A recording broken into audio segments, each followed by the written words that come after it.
Hey, thanks for joining me. Today we're going to look at Uncanny X-Men 303.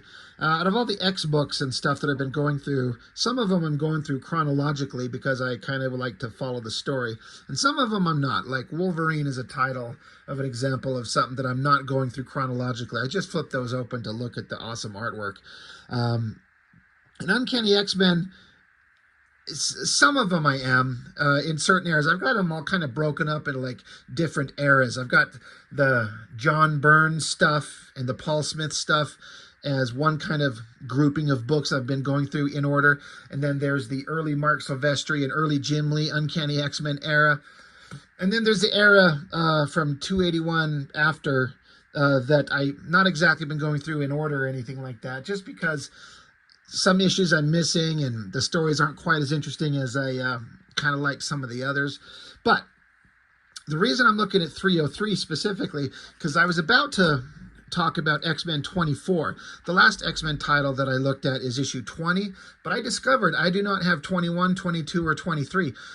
I thought that I did, but I don't. And then I hit up my brother. I was certain he had them, and he doesn't. And I'm like, well, I know I've seen these. I know that I read them at least once because the stories pissed me off. And it was that whole Psylocke story that was going on and how she's a doppelganger and her mind is swapped and all that stuff where they kind of ruined the character for a while. So I don't have those. So I was going to do issue 24 here. But in the first like 2-3 pages, they reference something very important that happened in this issue. And I am building up to getting to the next big X-Men crossover, the Fatal Attractions. That's coming up relatively soon. But before we get there, there's a few issues to kind of get in order. And this is a critical issue. And it's kind of fallout that something from something that was set up right at the end of the Executioner's song. And anybody who's watching this, you probably know what's going on. But basically right there at the end, Strife he was, amidst all the crazy things that he was doing, he made a deal with Mr. Sinister for some genetic material and kind of screwed Sinister out of it. And they opened up this container and kind of like just released a mist in the air and there was nothing in it. But it led us to believe that something important had actually just happened. Well, if I have my information correct and I remember correctly, that was the release of the legacy virus. You know, Strife's legacy is this virus that will go out and kill mutants. And we didn't know at the time, and they hadn't built up to it yet. I don't think they've even named it the legacy virus. But little Illiana Rasputin, Colossus's sister, she's been coming down sick with something. She started out as like a simple cough, and she's been getting sick. Well, the whole point is that she caught this legacy virus, and this issue addresses it. If you read only one X title this month, this issue must be it. You got Jubilee crying in the arms of Jean Grey. So, as is the case with these X-Men books, especially when someone else took over from Claremont, they fill it full of words. So many words.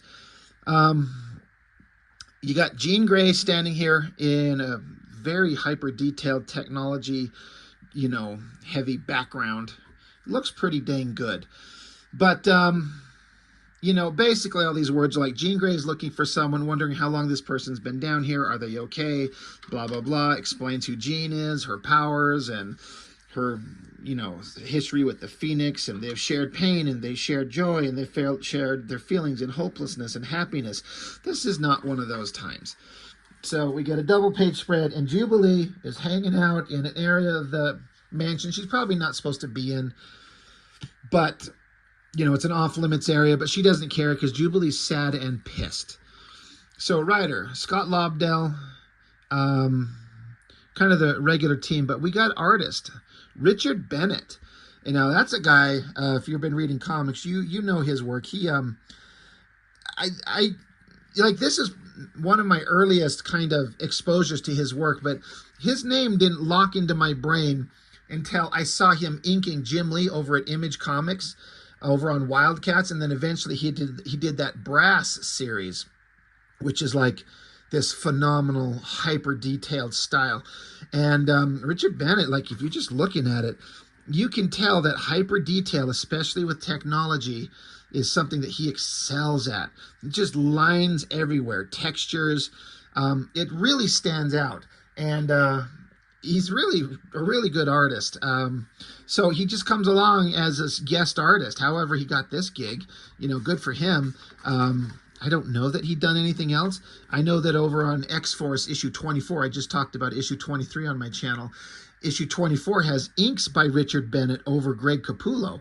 I forgot about that. I was flipping through that and going, this looks really cool. This is really good.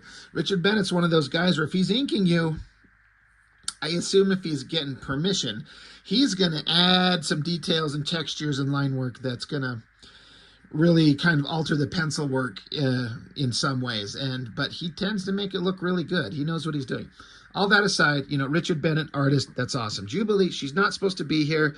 She's saying, I know I'm not supposed to be here, but I'm just trying to hide. And Jean Grey's like, yeah, I know, after everything that's happened.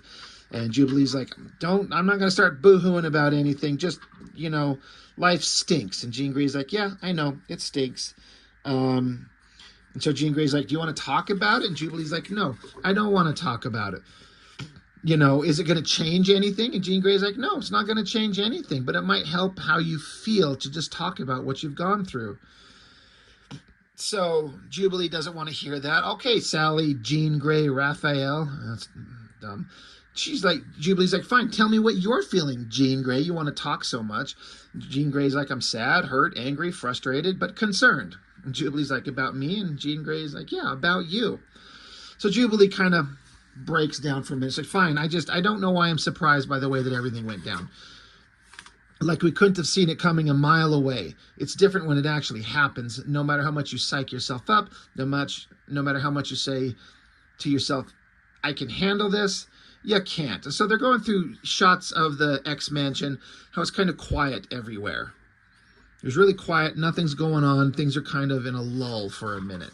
And so we get this big shot, Professor X, Moira, in their lab, again with Mr. Richard Bennett putting technology everywhere. How he has the patience to do that stuff. Like, it clearly is one of those things where he has to just absolutely love doing it. I mean, why would a person choose to do that if they didn't absolutely love it? He's really good at it. But so Illiana, she's sick. Like, she's no longer just like coughing and kind of feeling ill. Like, she's in specific intensive care. And it's basically explaining that they're in a panic to try and find a solution to this because it's starting to look bad. So here's Illiana, little kid. Now, I missed all the stories where Illiana was part of the New Mutants and she was grown up and her and Kitty Pryde were like super good friends. And then something happened that reduced Illiana in age to this little kid. And Colossus, her brother, is hyper protective of her because he had a brother that he thought was dead. And then they found the brother in another dimension and brought him back. So Colossus thought that he had his brother back. But then his brother ends up getting killed in the Uncanny X-Men issues. I can't remember how. But his brother kind of lost his mind and I think became a bad guy. And he got killed. So Colossus lost his brother. And then in the X-Men title, I've looked at those in recent months, where Colossus's parents got killed. So all Colossus has left is his little sister. And she's this little tiny little kid now. And she's sick. So Colossus has been on kind of a downward spiral, especially since the murder of his brother and his parents. Colossus has always been like a kind-hearted, gentle soul. And he's turned into like a hard man. He's like, hard steel, His the innocent nature of who he is, especially the way he was portrayed back in the classic X-Men issues by Claremont, is being beaten out of him through the hardships of life. So that's important story points to understand. But Jubilee kind of is like really attached to this kid and likes to be friends with her. Like, Jubilee even takes this little Nightcrawler plushie doll and is trying to make him talk. Now, apparently, Illiana can only speak Russian, so they can't understand each other, but you kind of don't need to. Like Jubilee is just trying to like hold the little Nightcrawler doll, and she's like, auf Wiedersehen, ach, Gesundheit, sauerkraut, just trying to make it talk, just trying to make her smile. But Jubilee also notices that as soon as Kitty Pryde shows up, Illiana just lights up. Now, they established that Illiana does not remember her relationship with Kitty once she got shrunk down, however that happened. But they still have some kind of, bond that kind of transcends everything. And Jubilee, she admits later that she's being petty and jealous, the fact that Kitty is who Illiana really wants to be around. Illiana doesn't care, Kitty doesn't care, but Jubilee's feeling like she's just trying to make this kid feel better, and the kid lights up when Kitty shows up. And so that's why she's a little bit like, here comes Kitty Pryde. So they're all doing their best to just make the kid feel better. Cut back to Jubilee chatting up with Jean Grey, and, Jean Grey's trying to explain to Kitty, like, there was a time when they were closer in age, and Jubilee's like, what the hell are you talking about? So Jean Grey's like, all right, let me just show you. So the monitors all pop up showing images from the New Mutants back in the day. These are books I've never read, but I understand that they exist. And so we get kind of a brief rundown of Illiana, her time with the New Mutants, the friendship she had with Kitty, and how that all went down. So the Jubilee understands. And they say here, even after Illiana reverted back to her original age, after she was returned to her parents in Russia, Kitty made a point to stay in touch through cards and letters, even though the kid had no memories about them being friends. And Jubilee's like, wow, that's actually touching. Like, she gets it. So,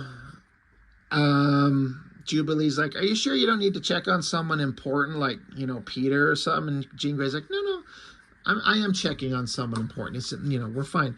So later on, Jubilee continues explaining her story. So she went in to check on the professor. Like, she walks in and she kind of got her normal, like, bullshit, like, happy-go-lucky way of having conversations, sometimes not reading the room. She walks into the room, says, what's the progress, Doc? How much longer is she going to be hacking and wheezing herself to sleep every night? Like, she walks in the room, and all the text is basically saying that the professor wasn't rude, he didn't yell, he didn't do anything, he didn't say anything. She's like, she could just tell by the look on his face that he's really, really worried. He's like, he couldn't even choke out the words. And she says he didn't need to say the words. I could tell. It was all right there on his face. And no matter what he did, it's like they're not going to be able to pull it off. Like, she's dying and they can't stop it. So she tries to console him, and he doesn't understand. Like, she's saying, it's not your fault. He's like, I don't know. Is it?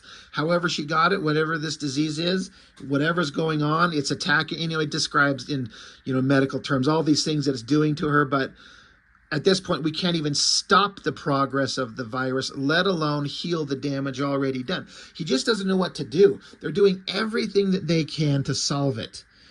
And Jubilee just kind of looks on, this young kid who's, relatively speaking, very new to the X-Men. And she just doesn't know what to do. She's kind of the outsider, but she sees the pain on all their faces and she can't help them. So she goes back and chatting up with, to go catch up with Illiana. Now, Kitty can speak Russian. And so Kitty tells Jubilee, like, hey, by the way, Illiana wants to know how much she appreciates you looking after her. She was hoping you could stay so you guys could get to know each other. And Jubilee's like, what, are you going to provide the subtitles? Because obviously, Kitty can translate between them. So Jubilee's like, all right, go ahead. And so then it's this really cute shot of Illiana lying here looking kind of sweet. And she's holding up the little Nightcrawler doll. And in Russian, she says, Bamf thanks you for helping him talk. She's like just trying to say, like, I could tell what you were trying to do. You were trying to make my little doll talk. And thank you. It's really sweet. It's really cute. So, these two girls are trying to take care of the kid. Meanwhile, there's backstory of other stuff going on. The professor talking with Storm. The X-Men's doing their thing. The big group of the main team are off on a mission, including Colossus. Um,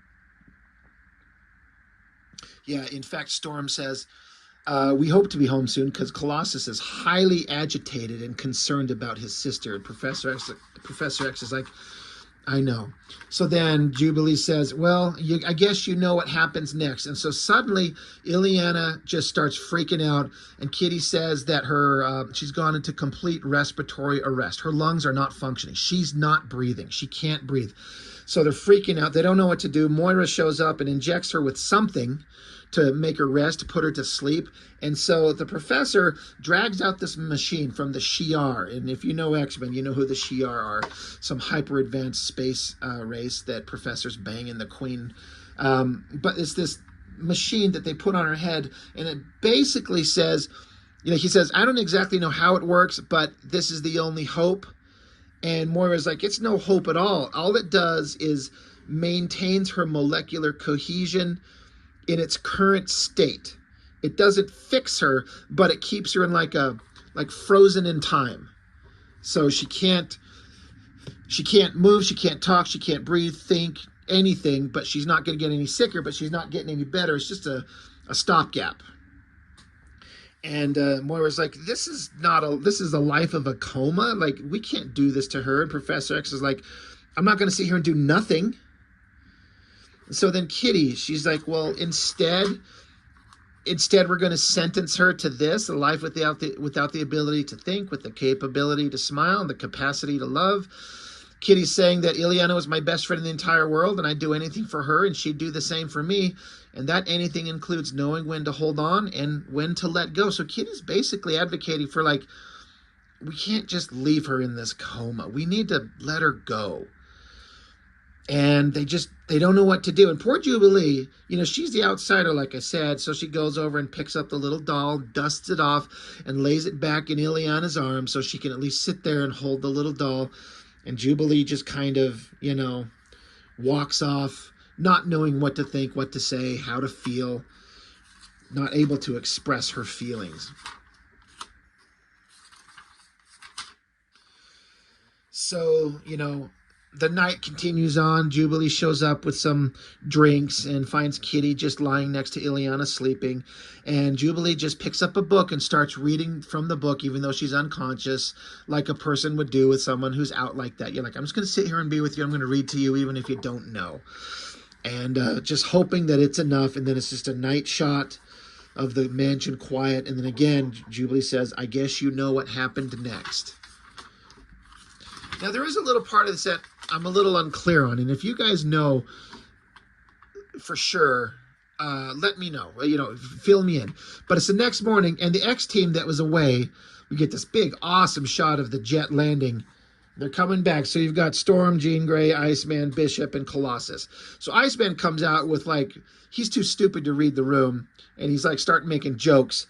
And then he stops and realizes he gets a clue. Colossus, the text from Jubilee, because she's telling Jean Grey what's, her feelings on it. She says, Peter, I don't think he even saw it coming. So Colossus comes out of the jet and he's pissed. He's like, why is everyone gathered here? Who's looking after my sister? If I can't trust any of you to attend to her needs in my absence, then perhaps I should not leave her in your care. So Colossus never speaks to anybody like this, let alone his family of teammates of X-Men. But he's like, what the fuck is everyone doing here? Somebody needs to be watching my sister. He has no clue that this is the question that I'm not sure on. Is she dead? Because I don't see anywhere in this book where they address, like, they put her in the device that would leave her in a perpetual coma. But Kitty Pryde very much made the argument that we shouldn't do that. But the last we see her is here. But they're playing it up like she's dead. So I'm not sure. I always remembered it as that she died. And it doesn't say specifically in here. So again, if you know, hit me up in the comments and, let's, give me some information. But they're playing it like she's dead. Like, Colossus is pissed and Professor X is like, he's like, Peter, son, I'm sorry. We did everything we could. And so Colossus just leans up against the opening of a door. He's just taking it in. Like, he didn't even suspect it. He had no idea. is the last thing he was expecting. And the text from Jubilee is saying, like, he didn't do anything. He didn't scream. He didn't cry. He didn't punch. Didn't even turn around. He just sat there and just took it in.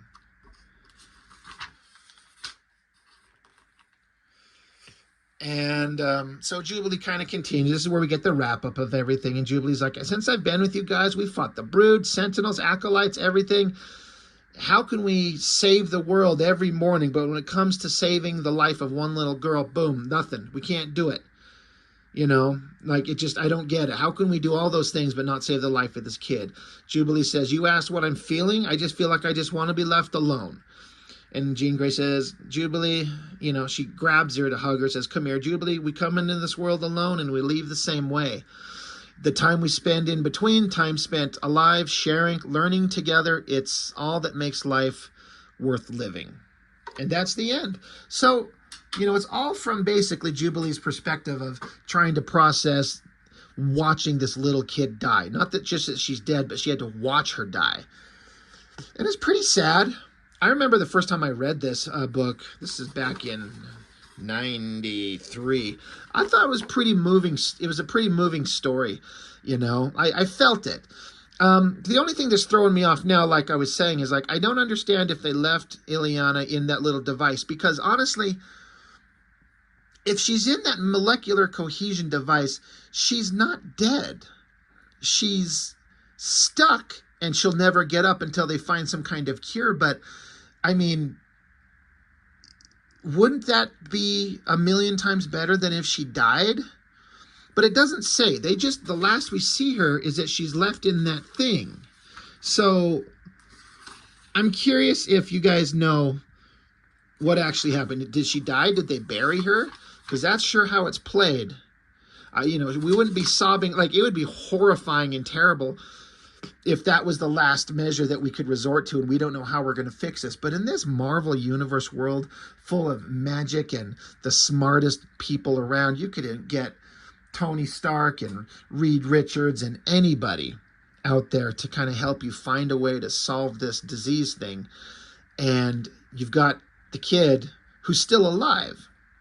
So that's the one thing that kind of, reading it right now, kind of takes away the emotional punch. Because again, when I read this when I was younger, I read it as, I just was like, she's dead. And that sucks, and that's why we're super sad. But it doesn't say that. Unless I'm missing something. So anyway, altogether, Richard Bennett did a pretty damn good job. He's got some kind of weird artistic ways of rendering things, but it's not bad. It's just an interesting kind of style. I actually really like it.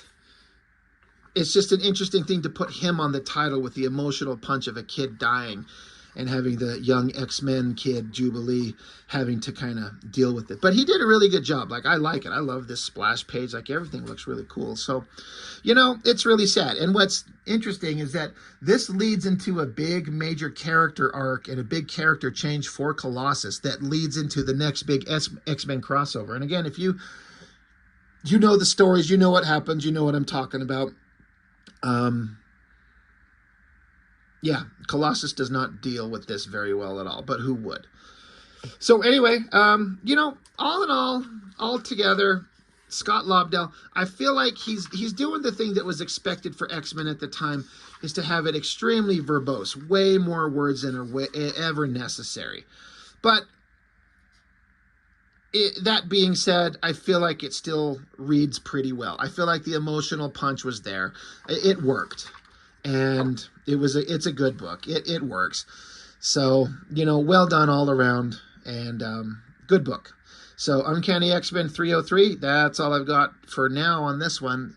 Thank you for joining me as always. I really appreciate it. I'll see you next time.